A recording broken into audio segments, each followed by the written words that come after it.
Hey, bowling balls, so I can pick these up now with my hands and throw them down the lane. Oh, for fuck's sake! Fallout 4 VR is a really innovative game. I especially like that you start off the game as a sink. It's so immersive because you already have a giant tube sticking out your face. They're really front runners with this one. Oh, there we go. Now I'm a person. Really lost in things this time. The release of Fallout 4 VR is legitimately, and I'm not saying this to be dramatic, one of the biggest travesties in all of gaming history. Sure, ET for the Atari 2600 or the Atari 2600 decimated the video game industry, sending the entire medium into an ice age for 2 years, but did it have this? What the fuck? Before you all castrate me with your cruel and piercing words, I love Fallout 4 VR. I really do. It has quickly become one of my favourite games, and in many ways is much, much better than the original game. I honestly commend Bethesda for the ingenuity of this port and the number of fun and interesting ideas they've managed to work into the game.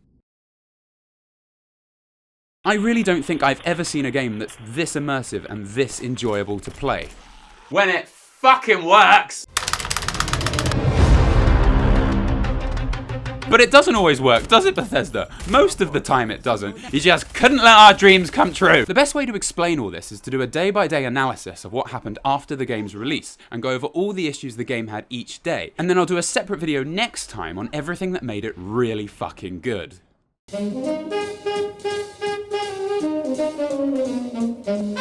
Fallout 4 VR looked fucking terrible when it was released. This is because for some ungodly reason the Vive was being forced to run Fallout at the same resolution as my computer monitor, which is needless to say going to be lower than the Vive because it isn't 600 fucking pounds. So everyone who was playing Fallout 4 VR on launch day, which is fucking everyone, was basically playing the game on much too low a resolution for the game to actually be enjoyed. I found a forum post which attempted to explain why Bethesda may have accidentally released Fallout 4 VR with this fault. It's ridiculous that something like this slipped through the cracks. The developers and testers must have been using 4K monitors, so they never had the issue. This just means if those testing the game did indeed have monitors with super high resolutions, the headsets they were using to test the game would be using their high monitor resolutions, and this problem would have been much less obvious. And at first I thought that can't be the reason they released the game with this problem. But then what's the alternative here? We're saying that Bethesda released a port of one of the biggest games of the decade, a flagship series that represents what they as a company are capable of, without at least attempting to run it on isolated computers with average specifications to determine what impact that would have on the functionality of their game. Oh no, that's what they did, isn't it? I mean, this game is $60 fucking and it categorically didn't work upon release. So after paying $60, people that knew enough about both computers and Fallout 4 had to go through this series of fixes to then finally determine the game was ignoring all of the local Steam settings, and what you actually had to do, amongst a few other changes, was go into your NVIDIA configuration and manually raise your computer's DSR factor, effectively allowing your Vive to run the game at a higher resolution.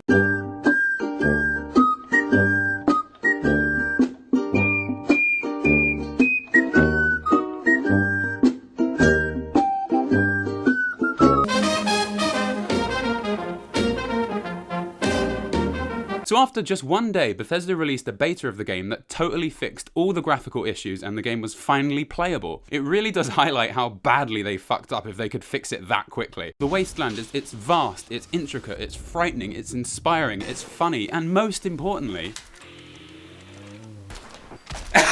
it's fun. But you saw the title of this video, right? I promise I will gush this game to death in my next video and give it a fair, proper analysis. Almost like a real games journalist. And I will explain to you in detail all the reasons why I think this game is indeed the bomb. But for now, the first 30 minutes of Fallout 4 VR is an absolute goddamn fucking unacceptable nightmare. Fallout 4 sold a bazillion million copies in a single day. We've played the fucking game. Everyone has. There needs to be an option to skip this shit. No one pays $60 to be talked at for half an hour like this. Vault 111. Go away. This is not fucking fun. When this is possibly the most fun I've ever had playing a video game. Why the fuck am I talking to you for so long? A really important part of what I'm saying here is that once you actually get to the real game where you have guns and shit, the major thing standing in the way of your immediate enjoyment of the game is its controls.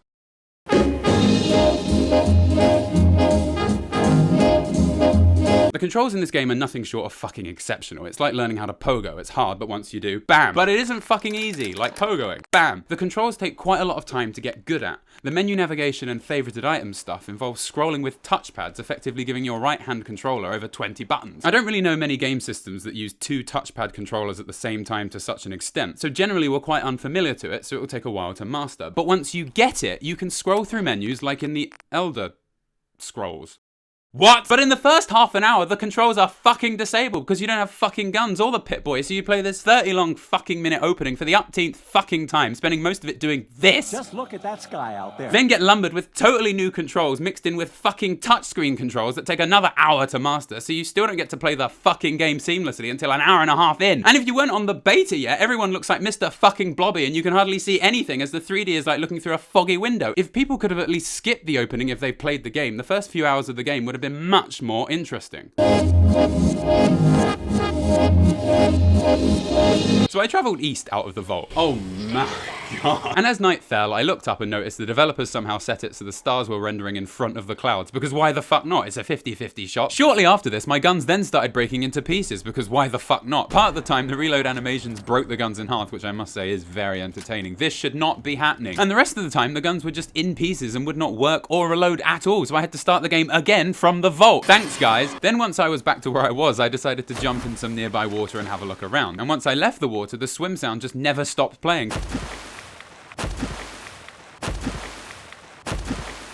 So I had to reload the game back to the vault again. Thanks, guys. I then explored the Skylane Flight 1981 and the General Atomics Galleria and had some of the most fun and absorbing video game experiences of my life, so we'll talk about that next time. I then found a locked box at Skylane, which taught me that the lockpicking minigames sometimes render themselves behind fucking walls, making the task a little less than enjoyable. Again, guys, this in front or behind thing is really throwing you all off. And what made it especially difficult is when the background flickers the fuck out at the same time you're trying to do a lockpicking minigame. And this is where we reach the game's real immersion vacuum, the succubus of fun, the veritable chupacabra of entertainment. The rooms flash constantly, all the time, all the fucking time. To be fair, it is mainly when you're in any kind of menu, like using the Pip-Boy, the start menus, looting items, hacking minigames, or just using lockpicks. So it happens all the fucking time. You can obviously see it's a problem here, but in VR, it's an absolute goddamn fucking nightmare. You see, the VR in Fallout 4 is so good, you forget you're in your house. Once the headset is on your head, you're teleported immediately into the game. You feel like you are in these rooms. So if you were just chilling out in a room in your house and the walls started freaking out, you'd be pretty fucking put out, to say the least. It's the same in VR. It completely ruins the immersion and is a little bit fucking terrifying. Out of everything, Bethesda, fix this.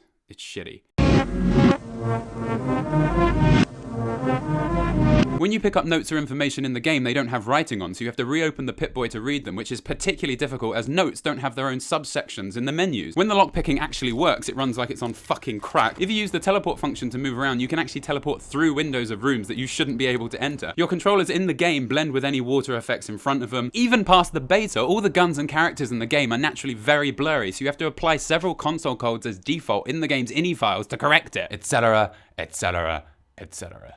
Honestly though, all the stuff I'm complaining about may make it seem like this game is really bad. And yes, it is definitely unacceptable to release a game in this state. But the overall quality of the 3D environments, the movement, the controls, the gameplay, the gunplay, when it fucking works, are all absolutely stellar. And if you enjoy the visual style and attention to detail that Bethesda put into their games, experiencing this in 3D, it's a whole nother story.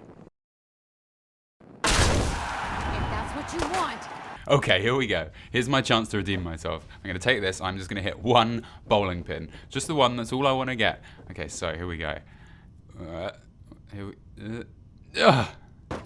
Yes, yes, yes, come on, yes.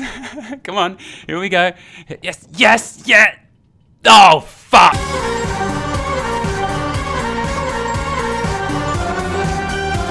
And an enormous thank you to Liza Leck, Jerry the Hero, Austin Howard, Christopher Valenzi, and Trent for your extremely generous donations. Thank you so much, guys. You have no idea how much you're helping me. It's amazing. Thank you.